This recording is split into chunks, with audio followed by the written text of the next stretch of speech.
दोस्तों, पिछली क्लास में हमने कूलाम के नियम का सदिश रूप और एक कूलाम की परिभाषा सीखी थी। आज हम अपने टॉपिक को वहीं आगे से कंटिन्यू कर रहे हैं। हमारा नेक्स्ट टॉपिक है अध्यारोपण का सिद्धांत।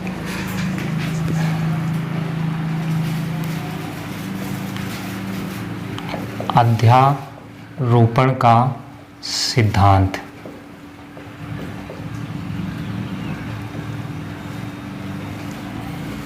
अध्यारोपण का सिद्धांत ये सिद्धांत कहता है बहुल आवेशों के किसी निकाय में, बहुल आवेशों से मेरा तात्पर्य है कि एक से अधिक या कह लें दो से अधिक आवेश रखे गए हों। तो बहुल आवेशों के किसी निकाय में किसी एक आवेश पर लगने वाला बल उस निकाय में उपस्थित अन्य आवेशों द्वारा उस आवेश पर लगाए गए बल के सदिश योग के बराबर होता है। बहुल आवेशों के किसी निकाय में, बहुल आवेशों के किसी निकाय में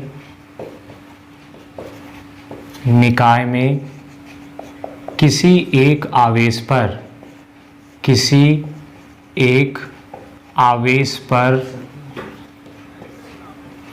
पर लगने वाला बल, किसी एक आवेश पर लगने वाला बल निकाय में उपस्थित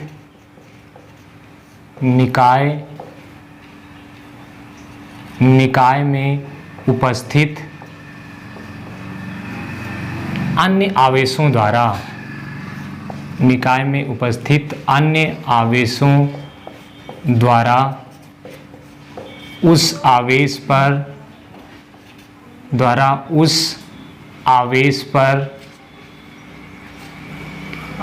पर लगाए गए बल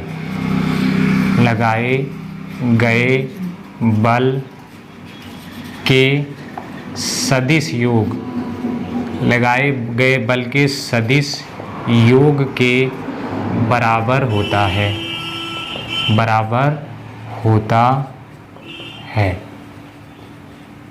ये है अध्यारोपण का सिद्धांत।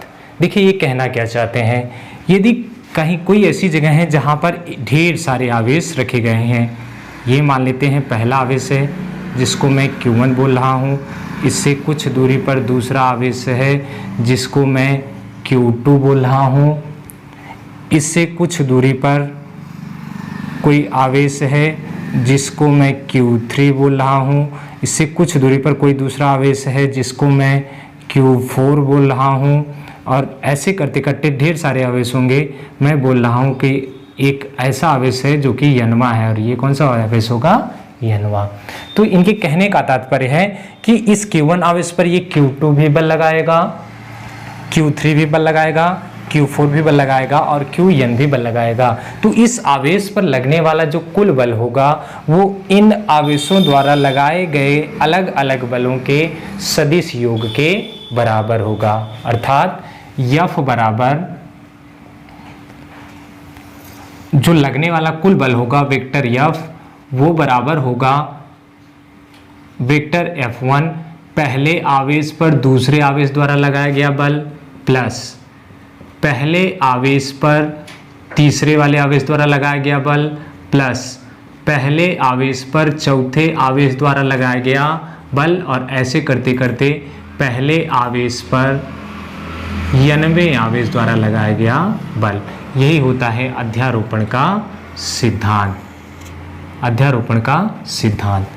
अभी देखिए हमने कूलाम के नियम का सदिश रूप पढ़ा था, उसी से मैं F12, F13, F14 और F1n का मान निकालूंगा। देखिए कैसे, देखिए F12 किसके बराबर हो जाएगा? वो बराबर होगा 1/4 pi epsilon not Q1 Q2 बटे में R21 का स्क्वायर, और यहाँ लिखेंगे R21 का कैप।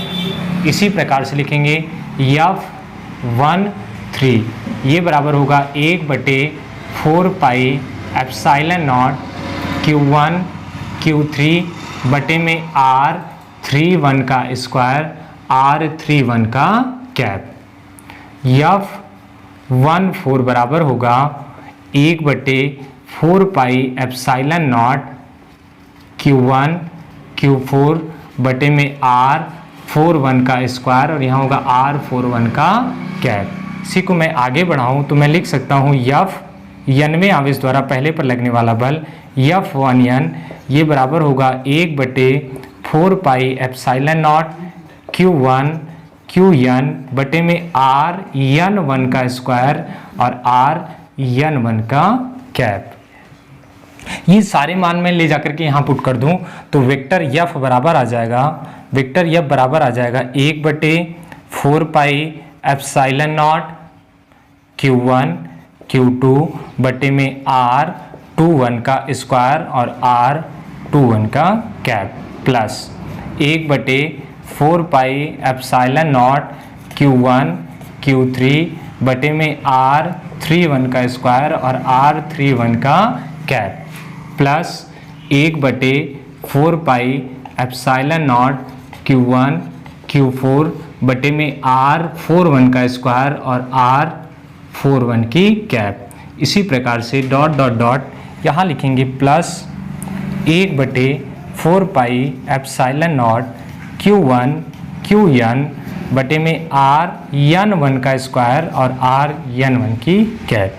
यही होता है अध्यारोपण का सिद्धांत, यही होता है बेटा अध्यारोपण का सिद्धांत।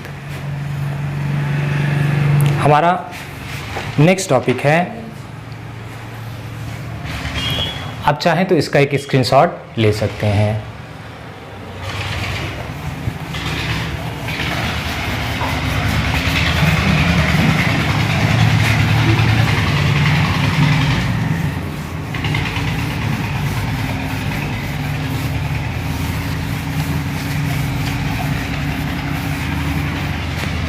हमारा अगला टॉपिक है वैद्युत बल एवं गुरुत्वाकर्षण बल में अंतर।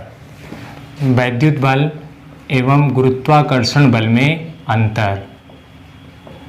तो एक तरफ हम लिख लेते हैं वैद्युत बल एवं गुरुत्वाकर्षण बल में अंतर।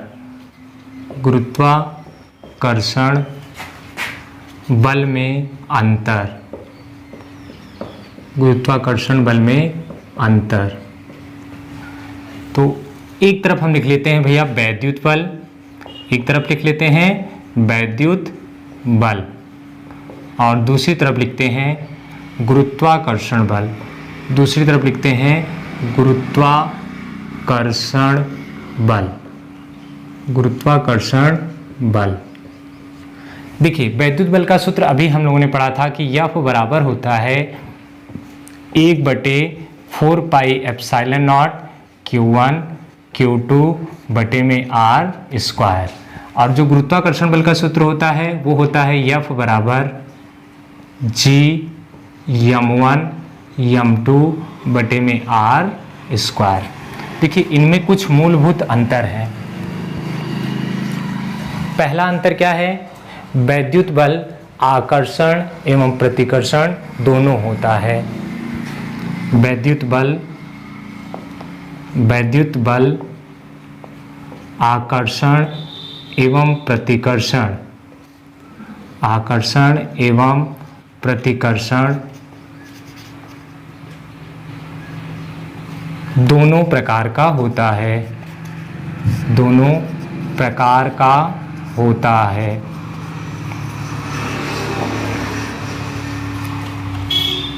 जबकि गुरुत्वाकर्षण बल आपने क्लास 11th में पढ़ा होगा कि केवल आकर्षण बल होता है।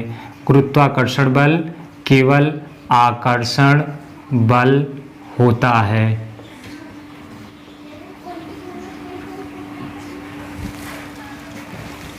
दूसरा जो इनमें अंतर है, वैद्युत बल किन्हीं आवेशों के मध्य लगता है। वैद्युत बल आवेशों के मध्य लगता है। वैद्युत बल आवेशों के मध्य लगता है, आवेशों के मध्य लगता है। जबकि गुरुत्वाकर्षण बल सभी द्रव्यमान के पिंडों के मध्य लगता है। सभी द्रव्यमान के पिंडों के मध्य लगता है। पिंडों के मध्य लगता है। पिंडों के मध्य लगता है। तीसरा जो इनमें अंतर होता है, वैद्युत बल माध्यम पर निर्भर करता है। वैद्युत बल माध्यम पर निर्भर करता है। वैद्युत बल माध्यम पर निर्भर करता है। माध्यम पर निर्भर करता है। जबकि गुरुत्वाकर्षण बल माध्यम पर निर्भर नहीं करता है। माध्यम पर निर्भर नहीं करता है। माध्यम पर निर्भर नहीं करता है। जो वैद्युत बल होता है यह बहुत ही ताकतवर, बहुत ही मजबूत बल होता है, जबकि गुरुत्वाकर्षण बल बहुत ही कमजोर बल होता है। तो ये भी अंतर लिख लेते हैं हम लोग। चौथा जो अंतर है, वैद्युत बल बहुत मजबूत बल होता है। बहुत मजबूत बल होता है। बहुत मजबूत बल होता है, जबकि गुरुत्वाकर्षण बल बहुत ही कमजोर बल होता है। छीड़ जिसको हम बोल सकते हैं, गुरुत्वाकर्षण बल बहुत छीड़ बल होता है। बहुत छीड़ बल होता है। बहुत छीड़ बल होता है। देखिए, ये तो इनमें कुछ अंतर थे। अगर मैं समानताओं की बात करूं तो इनमें समानता भी होती है। वो समानता क्या है कि देखिए, चाहे वैद्युत बल हो चाहे गुरुत्वाकर्षण बल हो, दोनों वर्ग व्युत्क्रम के नियम का पालन करते हैं। मतलब इनके बीच की, इनमें जो लगने वाला बल होता है वो इनके बीच की दूरी के वर्ग के व्युत्क्रमानुपाती होता है। तो आप चाहें तो इसका एक स्क्रीनशॉट ले सकते हैं।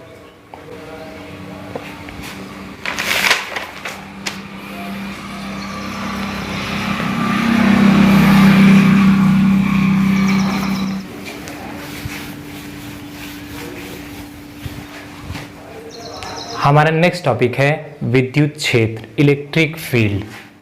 विद्युत क्षेत्र, विद्युत क्षेत्र, electric field, electric field, electric field.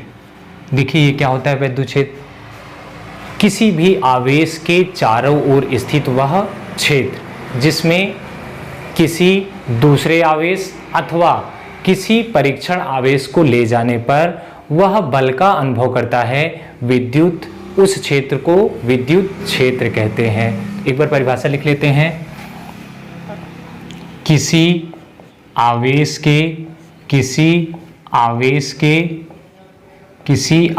के चारों ओर स्थित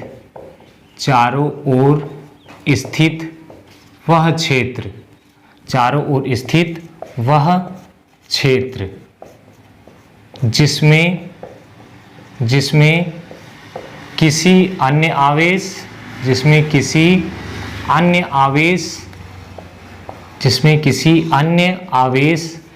अथवा किसी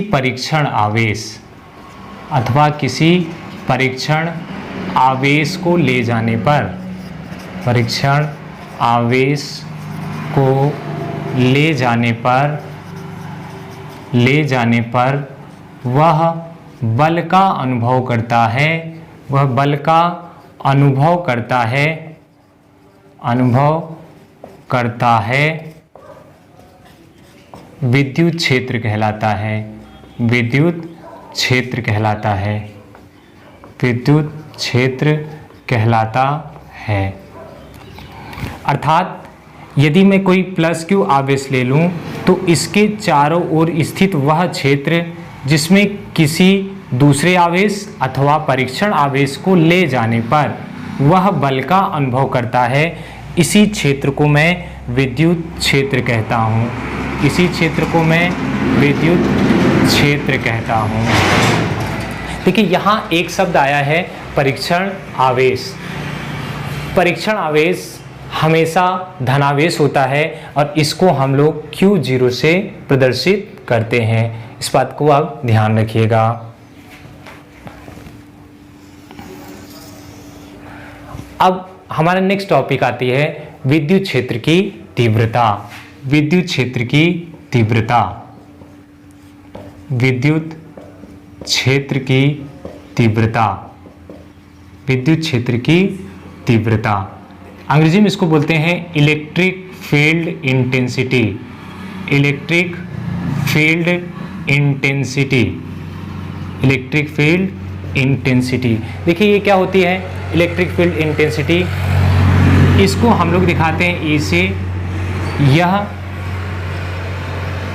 किसी आवेश पर लगने वाले बल तथा उस आवेश के परिमाण के अनुपात के बराबर होती है। विद्युत क्षेत्र की तीव्रता किसी आवेश पर लगने वाले बल तथा उस आवेश के परिमाण के अनुपात के बराबर होती है। अर्थात किसी आवेश पर लगने वाले बल तथा उस आवेश के परिमाण के अनुपात को हम लोग विद्युत क्षेत्र की तीव्रता कहते हैं।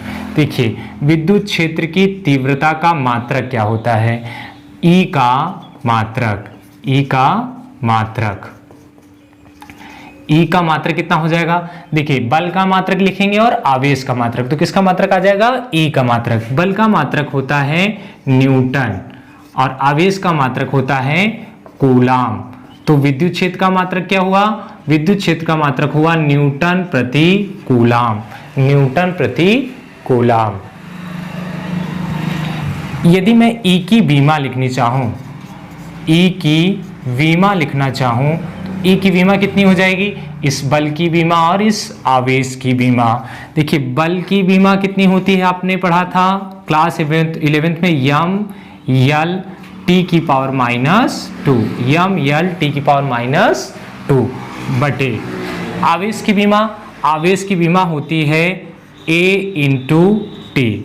यहाँ देखिए मैं इसको समझाता हूँ। देखिए आपने हाई स्कूल में पढ़ा था Q बराबर I गुणे T के, जहाँ Q क्या था? आवेश, I थी विद्युत धारा और T क्या था? समय। तो देखिए आवेश की यदि विमा लिखनी है तो मैं इसका मात्रक लिखूंगा। I का मात्रक होता है एम्पियर, जिसको मैं दिखाता हूँ A से। T क्या है? समय। समय को हम लोग दिखाते हैं कैपिटल T से। तो Q की जो विमा हुई वो कितनी हुई? A और T। थोड़ा सा अच्छे वे में इसको अरेंज कर लेते हैं तो ये हो जाएगा यम यल टी की पावर -3, ये टी की पावर -2 और ये 1 जाके ऊपर माइनस होगा तो -3 और A। ये होती है E की विमा। एक चीज आपको ध्यान रखनी है कि विद्युत क्षेत्र की तीव्रता एक सदिश राशि होती है और इसकी दिशा लगने वाले बल की ही दिशा में होती है। तो लिखते हैं विद्युत क्षेत्र की तीव्रता। विद्युत क्षेत्र की तीव्रता। विद्युत क्षेत्र की तीव्रता एक सदिश राशि होती है। एक सदिश राशि होती है। एक सदिश राशि होती है और इसकी दिशा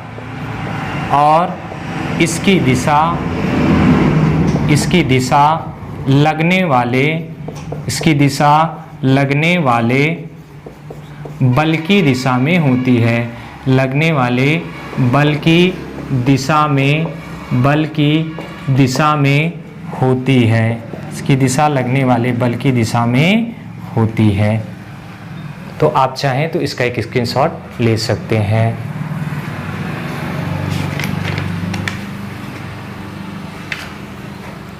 इसमें एक छोटा सा करेक्शन है, आप देख लीजिए। ये A भी ऊपर जाएगा तो ये कितना हो जाएगा? A की पावर -1। आप चाहें आप तो इसका एक स्क्रीनशॉट ले सकते हैं।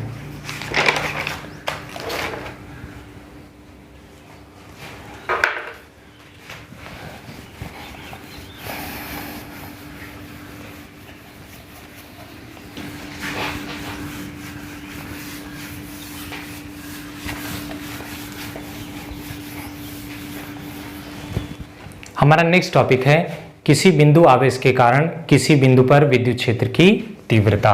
तो लिखते हैं बिंदु आवेश के कारण, बिंदु आवेश के कारण, बिंदु आवेश के कारण किसी बिंदु पर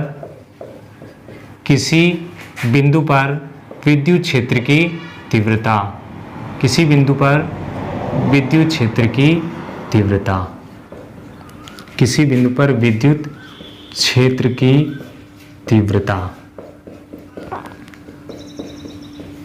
विद्युत क्षेत्र की तीव्रता।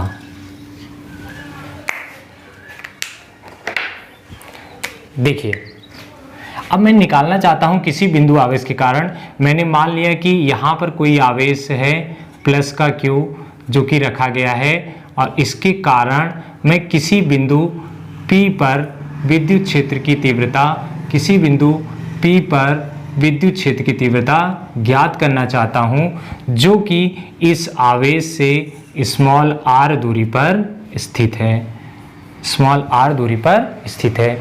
जब भी किसी बिंदु पर हमको विद्युत क्षेत्र की तीव्रता निकालनी होगी तो हम उस बिंदु पर एक परीक्षण आवेश की कल्पना करेंगे। और जैसा कि मैंने आपको बताया था कि परीक्षण आवेश हमेशा धनावेश होता है, और इसको मैं प्लस Q0 से दिखाता हूं। तो मैं बिंदु P पर क्या रखूंगा, प्लस Q0, इसको यहां लिख लेते हैं, प्लस Q0। अब देखिए, ये भी प्लस का आवेश है, ये भी प्लस का आवेश है। इन दोनों के मध्य कैसा बल लगेगा, प्रतिकर्षण बल लगेगा, अर्थात ये वाला आवेश इसको अपने से दूर हटाने का प्रयास करेगा, और लगने वाले बल की दिशा कुछ ऐसे होगी। ये क्या हुई, लगने वाले बल की दिशा। और मैंने अभी आपको बताया था कि लगने वाले बल की ही दिशा में होती है विद्युत क्षेत्र की दिशा। तो ये हो जाएगी विद्युत क्षेत्र की दिशा, विद्युत क्षेत्र की दिशा। देखिए, किन्हीं भी दो बिंदु आवेशों के बीच जो लगने वाला बल होता है वो कितना होता है, F बराबर होता है 1/4 पाई एप्सिलॉन नॉट पहला आवेश गुणे दूसरा आवेश बटे उन दोनों के बीच की दूरी का स्क्वायर। ये तो हो गया लगने वाला बल। लेकिन हम क्या निकालना चाहते हैं, हम तो इस बिंदु P पर विद्युत क्षेत्र की तीव्रता निकालना चाहते हैं। तो विद्युत क्षेत्र की तीव्रता का सूत्र मैंने अभी आपको बताया था कि E बराबर होता है F बटे में Q0। यहाँ मैं F का मान रख दूं तो E बराबर आ जाएगा, F का मान है 1/4 पाई एप्सिलॉन नॉट Q0 बटे में R स्क्वायर। ये तो F का मान हो गया, बटे क्या करेंगे Q0। ये Q0 से ये Q0 कैंसिल हो जाएगा, और E बराबर आ जाएगा बेटा 1/4 पाई एप्सिलॉन नॉट Q बटे में R स्क्वायर। यही होता है किसी बिंदु आवेश के कारण किसी बिंदु पर विद्युत क्षेत्र की तीव्रता का सूत्र। आप चाहें तो इसका एक स्क्रीनशॉट ले सकते हैं। तो दोस्तों, मुझे पूरा विश्वास है कि आज आपको जो कुछ भी पढ़ाया गया वो काफ़ी अच्छे से समझ में आया होगा। लेकिन फिर भी यदि आपके कोई डाउट रह जाते हैं तो आप कमेंट बॉक्स में ज़रूर लिखिएगा। तो मिलते हैं अगली क्लास में, तब तक के लिए गुड बाय।